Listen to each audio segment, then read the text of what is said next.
CBD Belapur परिसरातील एका spa सेंटरच्या आडून सुरू असलेल्या देहव्यापाराच्या मोठ्या रॅकेटचा नवी मुंबई पोलिसांनी पर्दाफाश केला आहे। या कारवाईत 7 महिलांची सुटका करण्यात आली। यामध्ये 4 परदेशी नागरिकांचा समावेश आहे।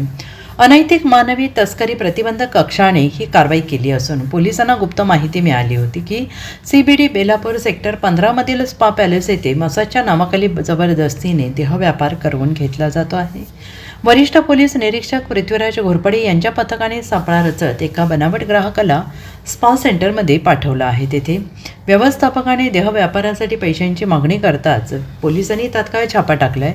पोलिसांनी या छाप्यात 7 महिलांची सुटका केली आहे। त्यापैकी 4 महिला थायलंड येथील असून 2 मिझोरम आणि 1 मणिपूर राज्यातील आहेत। या प्रकरणात स्पा सेंटरची व्यवस्थापक नीतू हजारीलाल प्रजापत वय वर्ष 33 हिला अटक करण्यात आलेली आहे। तिच्या विरोधात NRI पोलीस ठाण्यात विविध कलमांखाली गुन्हा दाखल करण्यात आलेला आहे।